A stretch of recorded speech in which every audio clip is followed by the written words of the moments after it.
tere minu poolt. Ma vaatan, et mina oma ekraanilt enda videot ei näe, mis pärast. Nii, nüüd hakkas tulema. Ilmselt näete nüüd teie ka. Kas te kuulete mind ka hästi? Siis on tore. Minu nimi on siis Jaanika Palm ja Lastekirjanduse Keskusest. Et mõnedega teist ma ilmselt olen kohtunud varasematel koolitustel. Ma kujutan ette, sest paar korda varem ma olen ka eesti keele õpetajatele rääkinud. Siis on küll mul olnud rohkem aega, et täna me teeme niisuguse hästi kiire kursuse selle kohta, millised värskeid toredaid raamatuid on. Ja ma räägin teile ka, et kust te nende raamatute kohta siis edaspidi infot võiksite sellist operatiivselt saada ja mis siis oleks siis mitte need kalad, vaid just need õnged, et kust leida häid raamatuid ja neid õngitseda. Kui me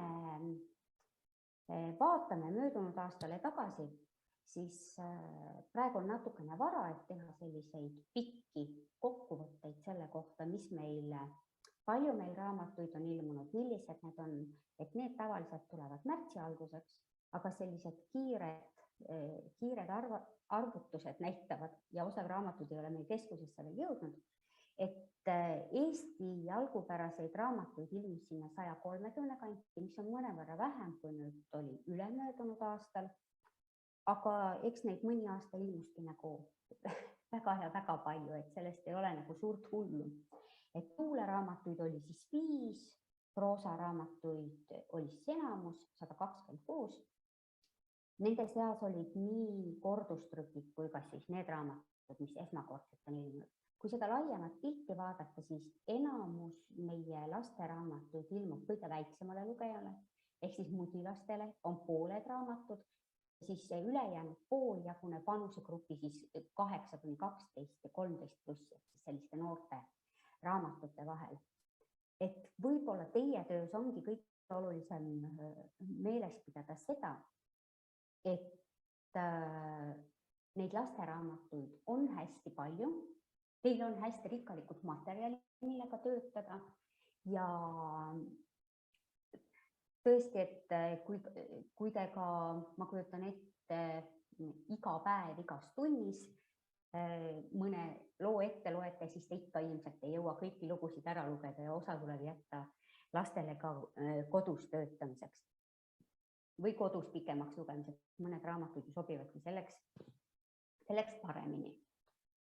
Nendest luuleraamatutest oleks võib-olla nagu mõttekas tähele panna 3 kõige olulisemat raamatut, mis on siis esmatrükid. Et esimene neist, kuhu lapsed said, Indrek Kohvilt on selline mõnus värslugu, mis räägib, kuidas siis lapsed on tüdinud sellest kõige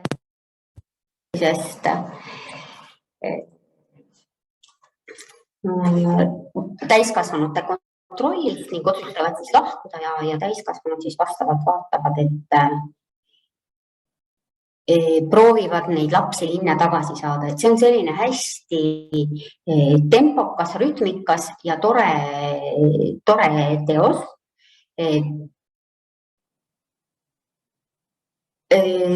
Mis siis oleks võib-olla sobib hästi ettelugemiseks, sobib hästi tsiteerimiseks, sobib hästi näidendite tegemiseks, igasugusteks sellisteks asjadeks. Tõin välja ka Aidi Valliku ja Olivia Saare raamatu. See on selline, kuna ta selline kummaline välja näeb, siis see on selline kirel raamat, et ühel pool on ühe autori luuletused, teisel pool teised ja põhiliselt siis kooliluuletused, mida päris väiksed lapsed juba saavad lugeda, mis on selline põnev ja köitev ja hästi tore ja värske kogu selles suhtes. Ja Ott Arderi sellise valikogu panin ka siia välja, kuna see on vahvate Priit Pärna illustratsioonidega, osad neist on vanad, osad on ka uued ja toredad ja nendele tahaks ka siis nagu tähelepanu tõmmata, et need vanad vanad Arderi luuletused on kuidagi väga ära kulunud, et vanad Arderi luuletuste raamatud. Nüüd on siis veel mõned raamatud, milles praktiliselt pole teksti ja mida on põnev kasutada võib-olla lisaks kõigele muule ka sellise keelearenduslikuna või fantaasia ülesannete lahendamisena, et Kertu Sillastet te tõenäoliselt kõik teate ja olete tema raamatutega tuttavad, et siis see raamat näitab Kertu Sillastest mõnes mõttes nagu hoopis teisest küljest. Ja sellest raamatust on hästi palju juttu olnud, Kertu Sillaste on rääkinud sellest ka videotes ja erinevates sellistes arvustustes on sellest raamatust räägitud, et ma kõigil soovitan seda raamatut kindlasti vaadata, kuna ta käsitleb palju praeguse aja olulisi küsimusi, mida te kindlasti koolis ka arutate, kas või põgeniku küsimust, teiste omaksvõtmise küsimusi, looduse küsimusi, et need on kõik hästi sellised toredasti seal lahendatud ja teiseks minu arust on Kertu Sillaste selline kunstnik, kes kuidagi hästi julgustab lapsi kaasa tegema või kuidagi lapsed tunnevad ennast tema töödes hästi ära ja siis kuidagi ise tahavad ka hästi väljendada ennast, et Kertu on suhteliselt sarnane rääkija. Panin siia ka selle Priidu ja Pointu raamatu, mis ma loodan on teil samamoodi olnud lapsepõlvest lemmik, et see on nüüd uuesti välja antud ja samamoodi selliste piltide järgi jutustamise teemadel võiks seda koolis siis kasutada. Ma ootan, et ma olen siin jukerdanud nii palju, et loodan, et me jõuame kõik need raamatud üle vaadata, mis ma tahtsin teile rääkida. Nüüd väiksematele lastele raamatutest tahaks rõhutada võib-olla selle Margit Saluste olulisust, kuna temal on hästi teemapõhised raamatud ja neid on nagu lihtne kasutada erinevates tundides, nii lasteaiatundides kui koolitundides. Esimene raamat räägib aiast. Seal on, mis kõik aias on, millised on taimed, millised on tööriistad, millised on putukad, kes seal elavad, millised töid tehakse. Ja lastele hästi meeldivad sellised detailsed pildid, sealt on põnev uurida erinevaid väikseid asju. Ja hiljuti just selle aasta alguses ilmustab uus raamat Aega on või ei ole, mis siis kutsub mõtlema selle üle, mis asi see aeg on. Nagu te näete, siin on 2 tegelast. Üks neist on Tempo, kes istub siin sinise müstikesega ja teine on Aega on. Ja vastavalt on siis päevad nendega koos läbi elatud ja loomulikult see Tempo tuleb pereellu siis, kui kõik lähevad lasteaeda, hakkavad lapsed minema. Et enne oli emal aega nendega igasugu asju teha, aga siis tuli Tempo kaasa ja kogu aeg oli Tempo kaasa. Ja kui tuleb Aega on, siis tema uuesti siis õpetab nagu seda maailma nägema natuke rahulikumast perspektiivist. Aga muidugi kirjanik lõpuks aru saamal, et tore on, kui nad on koos, sest näiteks jooksuvõistlust sa ei saa võita ju, kui sa ütled, et aeg on ja mingeid muid asju ka, mida tuleb teha siis kiiresti. Nüüd selliste väikeste laste raamat on hästi tore ka see Maruvahva lasteaed, mis räägitakse just, et kui sa kuhugi pead minema eraldi lasteaeda, lastehoidu, et millised teemad sind siis seal ees ootavad, kuidas sa sinna lähed, mis juhtub, kui sa ei taha magada, kuidas sa leiad endale sealt uued sõbrad. Samamoodi juba näiteks sellised telefoni kasutamise teemad ja muud asjad on selles raamatus ära toodud. Et selline ettelugemise raamat pigem väiksematele lastele, mitte selline iseuurimise raamat, kindlasti mitte, sest teksti on seal küllaltki palju. Selliste pildiraamatutest tahaks esile tuua veel Leo ja Nina Kolli, eriti siin sügiseste ja viiruste hooajal. Räägib ühest poisist, kes ei taha nii nanusata ja pühib oma kolle igale poole ja mis nendest kollidest siis saab ja kuidas sellest kollist lõpuks lahti saada, mis on sulle igal pool külge hakanud ja tahab sinuga kõiki mänge mängida. Siis natuke tõsisem raamat ja eriti täiskasvanutele hästi nagu hingeminev raamat on Kristi Kangilaski Suur rüütel, mis räägib täiskasvanute jaoks loo, et pereisa läheb välismaale tööle tööle ja ema ja poeg jäävad koju ja annab oma pojale mõõga ja poeg tunneb, et ta peab oma ema kaitsma, aga see on ühele väiksele lapsele nagu tegelikult, kuidas nüüd öelda, ületamatu ülesanne tegelikult ja väga väsitav. Ja ongi kirjeldatud, kuidas lõpuks see väike rüütel siis või suurrüütel ära väsib ja tahab siis oma kuninganna kaisus magama jääda. Et lapsed kindlasti seda ei võta nii tõsiselt ja traagiliselt, aga esimest korda lugedes oli küll mul kuidagi nagu hingekriipi tunne selle raamatuga kokku puutudes. Üsna mitu sellist värsket raamatust räägib hirmudest ja kartmisest. Esimene neist Liis Seina Kartlik rebasepoeg räägib sellest, kuidas ei tasuks teiste juttu uskuda, vaid tuleb ise järgi katsetada. Kas see maailm on nii hirmus, nagu kõik sulle on rääkinud? Kas seal on kõik nii kole või võib leida ka midagi toredat nendest, mis teised pole heaks kiitnud? Ja samamoodi see Tiiu Kitsiku raamat ja noore uue illustraatori Pamela Sameli piltidega räägib väga vahva loo sellest, et kui sul on hirm, siis tuleb see julgelt välja öelda.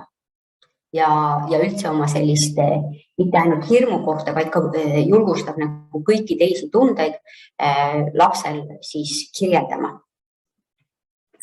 Pildiraamatutes üsna selline jõuline teema oli möödunud aastal looduse teema ja loodushoiu teema, nagu mujalgi maailma lastekirjanduses, et ühelt poolt see Minu linn, siis mis räägib sellisest loodussõbraliku linna loomise mõttest. Seal on küll mõned asjad, mis on loodusteadustele pisut vastupidiselt kirjeldatud, näiteks Muti ja vihmausi sõprus, aga eks lasteraamatutes aeg-ajalt olegi selliseid asju. Tore raamat on ka Tiia Navi Kimalane Karla ootab vihma, mis ühelt poolt siis samamoodi, eks ole, räägib sellest linnaloodusest, nendest ära pügatud muruplatsidest, kus mesilastel ei ole midagi süüa, lisalt aga sellised vihma ja üldse sellise hoolitsuse ja toitmise olulisusest lastele. Ja kui nüüd vaadata siit kas või neid illustratsioone, siis me näeme ju, et hästi erinevad illustraatorid, hästi erineva käekirjaga ning et kui laps näiteks võimalikult erinevate selliste käekirjadega ka kokku puutub, siis seda mitmekülgsel tema maailmapilt saab olema, seda rohkem ta suudab erinevaid selliseid stiile mõista. Ja kahtlemata siis meie pildiraamatu selline, võib-olla kõige suurem tegija ikkagi Piret Raud. Tema ülemöödunud aastane raamat Juurtega aed on siin ära toodud, mis ka võib-olla selliste oma juurte otsimise ja kas nad on olulised või kus need juured on ja mis on oluline, et selles suhtes hästi selline palju küsimusi tekitab raamat, mida on ka peetud küll täiskasvanute raamatuks kohati. Ja siis selle aasta raamat Meri, mis kaane järgi ja muidu ka jätab sulle sellise mulje, et ta tahaks justkui sinuga rääkida maailmamerest ja võib-olla merede reostusest, tekitab esialgu sellise teemaga, aga tegelikult hoopis siis ikkagi lugemise olulisusest räägib see raamat. Ja hästi vahvalt hoopis teistsuguste tegelastega on see teos lahendatud. Et samamoodi soovitan kätte võtta, lasta lastel uurida ja lasta lastel ka järgi unistada selliseid kujusid või imiteerida seda Piret Rauga kunsti samamoodi, et kindlasti pakub neile põnevust. Juturaamatutest, sellistest pikematest ja põhjalikematest võib olla Õnneliku inimese särk, milles Piret Päär räägib rahvajutte ja meie laste muinasjutud siis vastupidi on Eesti kunstmuinasjutud. Need on siis toodud erinevate aastakümnete läbi, et seal on, kui te otsite mingist konkreetsest ajastust, näiteks 20-ndatest, 30-ndatest tahate mõnda muinasjuttu lugeda või siis vastupidi päris tänapäevaseid muinasjutte ka vaadata sinna kõrvale, siis sealt leiab just sellise lühikesed lood, mida mõnus mõtlemiseks anda lastele klassis.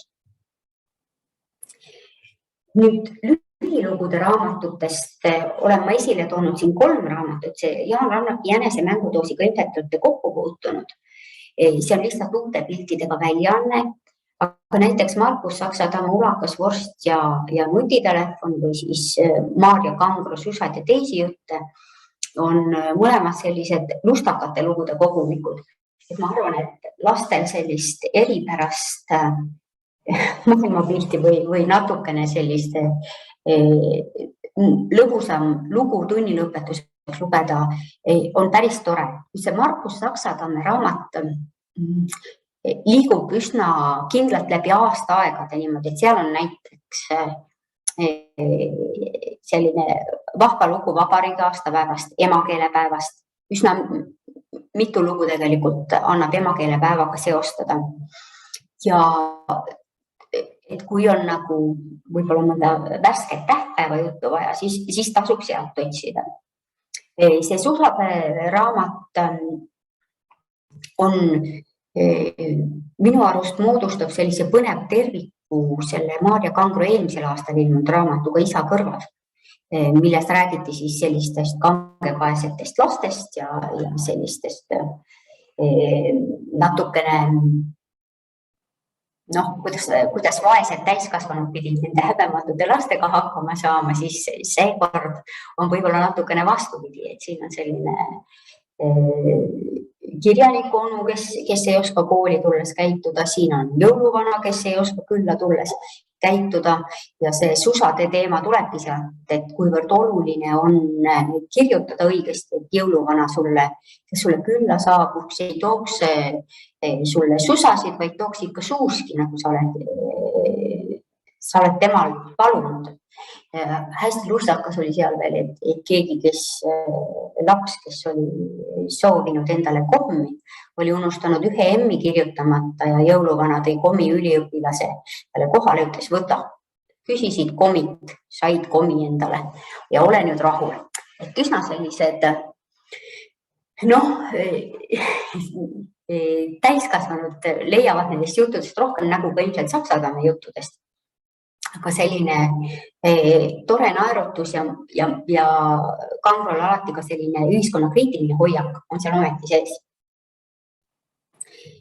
Juturaamatutest, kus on poisid peategelased, maksaks mainida siis Sandra Heidovi Minu robotit, mis on selline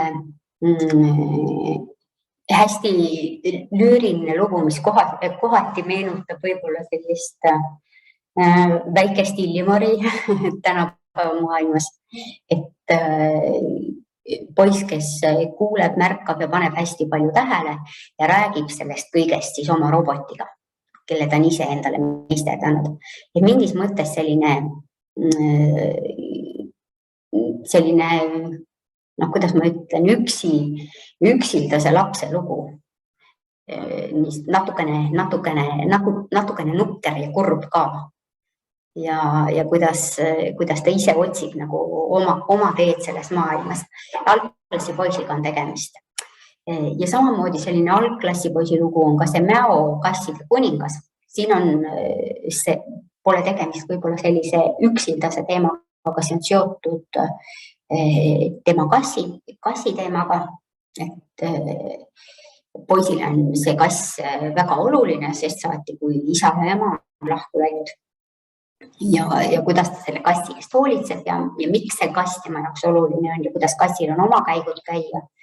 Ja mis seal lõpuks kõik juhtub, et ka selline, et järjeraamat on see sellele Marti ja Hultiib, selle raamatu tegevustikuga minnakse siit edasi või on selle paralleeltekst. Juturaamatutest veel selline lüürilisem raamat on Indrek Kohvi Kui ma oleksin vanaema. Et soovitan kõigil seda lugeda. see on hästi sümpaatne, hästi armas raamat. Et siin on nagu ühelt poolt on seotud selline lapselik optimism ja teiselt poolt võib-olla selline et see teine põlvkond või see soojus, mis ta enda vanaemast on nagu jäänud, kõik nagu kajastub selles raamatus. Ja jõutakse loomulikult ka selleni, et kuidas ma tahan siis, et see minu elu siis seal lõpeks. Et hästi selline tundlik tekst nagu kohvil üldse on, et lugege paralleelselt, kui ma oleksin vanaisa ja kui ma oleksin vanaema, et hästi selline tore lugemine. Ja muidugi siis peab ära mainima Liidia raamatut, millest te ka võib-olla olete kuulnud, et Liidia Koidulast, tema lapsepõlvest ja tema elust ja püütud on anda see tekst siis just selliselt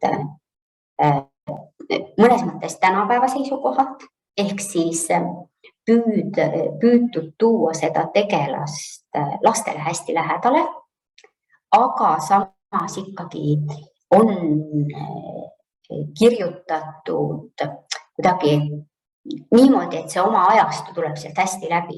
Et tegelikult, mis on nagu, lastel on raske mõista seda aega, et sul ei olnud võimalik minna kooli vabalt, õppida seal just sellises keeles, nagu sa tahad või neid teisi asju, et kuidas ja millises vanuses Liidia Koidule mingeid asju tegema hakkas oma isa aitama. Et need asjad on seal nagu vanuselise täpsusega ära toodud ja see on nagu väga hästi lahendatud raamat selles suhtes. Aino Pervikut ilmus sel aastal päris palju raamatuid, üks neist oli uus ja ülejäänud olid siis kõik kordustrükid. Need Paula raamatuid ma tahan teile rõhutada, et kes veel ei ole nendega kokku puutunud, siis minu arust head raamatud, hästi napis stiilis, lastel on vähe lugeda, aga palju mõtteid on seal tulemas. Ja see Kaari raamat on ilmselt teile omast ajast juba varasemast ajast ka tuttav, aga nüüd uuena välja antud, saab jälle uuesti kasutada või tellida, kellel veel ei ole. Ja hästi tore raamat on ka see Aino Perviku uus raamat, Tuulelohe saab sõbraks. Ja räägib see siis sellistest hästi suurtest ja tähtsatest asjadest lastele.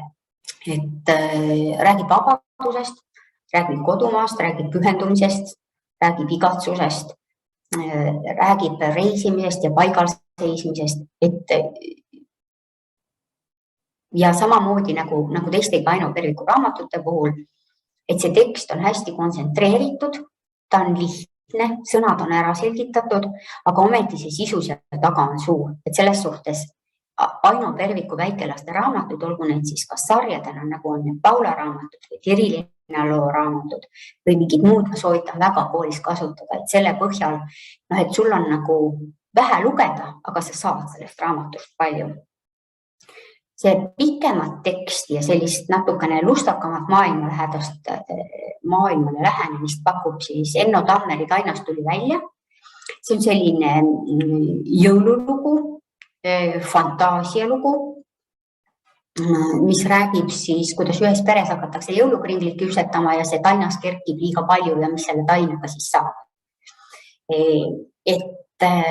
Ja kuidas seda tainast siis uuesti kinni püüda. Ja Kairi Loogi Piia Prääniku uus lugu, sellest on ka hästi palju räägitud. Meil siin Eestis, ma ei tea, kuidas teieni need asjad on jõudnud, et kui te tahate ja guugeldate, siis te leiate palju videoid Kairi Loogist, kui ta räägib sellest raamatust erinevates videotes. Aga muidugi seda tuleb tähele panna, et natukene on siin Ilon Viklandi nende faktidega mängitud, et need ei ole päris täpselt selles raamatus. Aga tore selline lustakas lugemine ja üsna palju kaasaega on selles raamatus sees, et kuigi taga pealispinna all ta on selline hästi lõbus, kergesti loetav, siis tal on selline tumedam ja sügavam tagapõhi ka olemas. Et sellepärast see raamat meeldib nagu üsna paljudele lastele, neile, kes otsivad nalja ja neile, kes otsivad nagu mõtlemist ka. ja poistest peategelastega raamatutest siis võib-olla jälle Armando ja Ahdulinnu, mis on Armando sarja järgmine osa, see eelmine osa ilmus nii kaua aega tagasi, et isegi kui sa ei tea seda, kes see Armando on, siis selles raamatus tegelikult ei takista sind seda teost lugema. Ja samamoodi, mis lastele pakub väga, mida nad alati, eks ole, küsivad, et mitu lehekülge seal on või mitmega ma pean siis maadlema, siis siin ei ole palju lehekülgi. Leheküljed on suures kirjas ja seda on mugav lugeda, aga räägitakse sellisest asjast siis nagu poistest ja tüdrukutest, nende vahelisest erinevusest ja sellest, mida teha sellise naisi alavääristava suhtumisega, et sellest suhtes poistele hästi oluline raamat, et kas sugu määrab seda, kas sa oskad jalgpalli mängida või ei oska. Et selliste teemade kaudu on siis Keranil siin läheneb asjale. Ja toredad raamatud on ka see Ilmar Tomuski uus sari, Matemaatiline sõber. Tegemist on siis ulmeraamatuga. Üks poiss Markus, kellele arvutamine kuidagi ei lähe, saab siis endale uue sõbra, kes on tulnukas ja temaga nad seiklevad siis erinevates osades. Palju nalja tekib siin see samamoodi, et see kultuuriline keskkond on erinev, eks ole, et kuidas tuuakse välja, mis siis inimühiskonnas on nii teistmoodi. Aga samamoodi selles raamatu teises osas räägitakse siis ka juba näiteks kooli kiusamisest ja sellele vastuhakkamisest, sõprade leidmisest ja muust sellisest olulisest.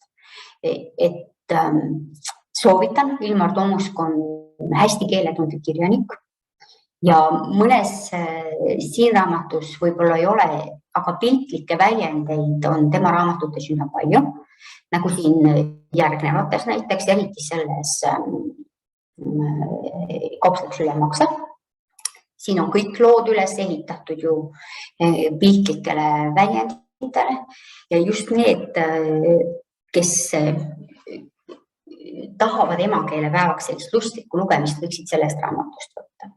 Siin on veel ära toodud see päästetud jõulude raamat, mis ilmus jõuludeks ja mis on samamoodi selline põnev seikluslugu, võib-olla sellistele algklassi lastele, et kuidas jõuluvana jääb Viljandi veetorni otsa oma saaniga kinni ja miks ta sinna kinni jääb ja satelliidid ja mobiiltelefonid ja kõik sellised asjad, mis võivad väikestele poistele ja tüdrukutele meeldida. Võib-olla suurematele lastele, kui poist peategelast tahta, siis võiks kätte võtta Anti Saare, kuidas minust ei saanud kirjaniku, milles on siis 10 lugu erinevate siis poiss kirjutab, miks ta ei saanud kirjutada spordilugu, hästi sellises Agu Sihkalikus stiilis, kes on Agu Sihka raamatuid lugenud. Ja Kadri Hinrikuse Elevant, mis räägib siis ühelt poolt küll koolikiusamisest, aga teiselt poolt ka peresisesest kiusamisest või sellest, kui sinusse ei usuta. Et kust siis leida endale see elevant, kes sul aitaks siis selle eluga toime tulla, et kuhu nagu ankurdada kogu see oma enesehinnang ja kuidas saada hakkama ja muuta enda ümbrust ja iseennast paremaks, et hästi selline sümpaatne ja soe raamat ka. Nüüd lubasin teile ka selle õngekese anda ja see õngeke ongi põhiliselt siin leheküljel, et kui te lähete, paljud ilmselt on käinud Vastakirjanduse Keskuse kodulehel, siis on juba leidnud erinevaid tavaosasid ja üks neist on spetsiaalselt mõeldud raamatukoguhoidjale õpetajale ja seal alaosalt te leiategi need soovitusnimekirjad. Te leiate kirjanike ja kunstnike profiilid ja nende äratoodud teosed, väiksed jutud ja seal on ka äratoodud kirjaniku teoste tõlked näiteks, et kui teid huvitab see, kas teie maa keelde on mingi lasteraamat tõlgitud, siis sealt on seda kõige lihtsam võib-olla vaadata kirjaniku alt siis. Ja praegu muidugi meil valmib ka uus andmebaas, kuid seal on kirjanikke rohkem kui meie kodulehel, et see ELSA, mis on siin samamoodi mul ära toodud. Et seda võiksite ka kasutada ja sealt endale vajalikku infot leida. Kui teid nagu konkreetsemad lastekirjanduse sündmused ja muud asjad huvitavad, siis tellige endale uudiskiri. See on kodulehel kõige all lõpus. Saate endale tellida uudiskirja ja seal leiab ka näiteks lastekirjanduse aastakoosolek on meil tulemas või seminar lapskirjandused või mingi koolitused õpetajatele. Enamasti on kõik need nüüd meil lahendatud ka veebiülekannetena.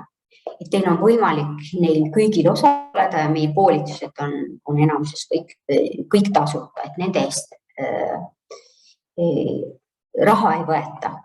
Ja samamoodi on plaanis hakata tegema uuest sügisest siis sellist lookirjutamise tundi või ringi nendele lastele, kes ei saa füüsiliselt kohale tulla lastekirjanduse keskusesse, et see on mõeldud siis Eesti lastele, aga miks ei võiks seal osaleda ka kuskilt mujalt.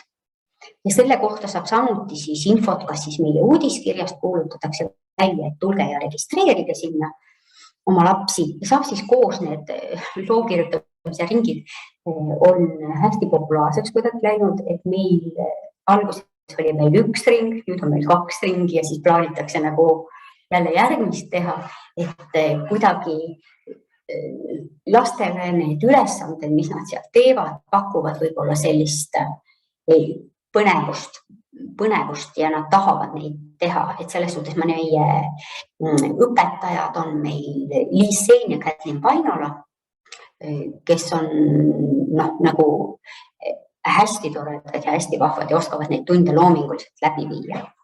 Et kui teil on nüüd küsimusi, siis ma vastan, aga ma näen, et minu aeg on juba natukene rohkemgi, ma olen kuritarvitanud seda, et aitäh, et te kuulasite ja ootan teie küsimusi.